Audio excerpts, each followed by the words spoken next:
خاموش گاؤں میں جو گھنے اور تاریک جنگلات سے گھرا ہوا تھا، ایک پرانا اور ویران گھر کھڑا تھا۔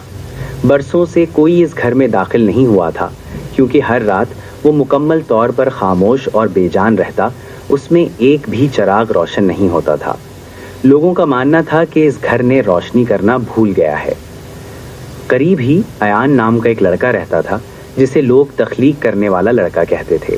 وہ بہت تجسس پسند، ذہین اور اپنے ہاتھوں سے چیزیں بنانے کا شوقین تھا۔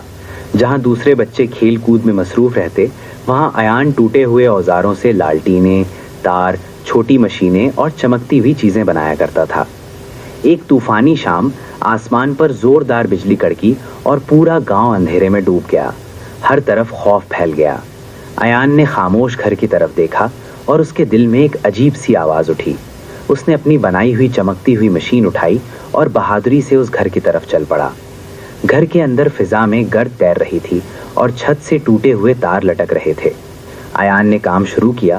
اس نے بتیوں کو جوڑا، پرانے سوئچ درست کیے اور ہر کمرے میں روشن بلب لگا دیے۔ آہستہ آہستہ ایک بتی جلی، پھر دوسری اور پھر پورا گھر جگمگا اٹھا۔ سنہری روشنی کھڑکیوں سے باہر پھوٹ پڑی اور جنگل کے ساتھ ساتھ پورے گاؤں کو روشن کر دیا۔ طوفان تھم گیا۔ گاؤں والے حیرت سے یہ منظر دیکھتے رہ گئے جب ویران گھر ایک روشنی کے گھر میں بدل گیا۔ اس دن کے بعد وہ گھر خوف کی علامت نہیں رہا، بلکہ امید کی نشانی بن گیا، اور ایان پہچانا جانے لگا اس لڑکے کے طور پر جس نے اندھیرے سے روشنی پیدا کی۔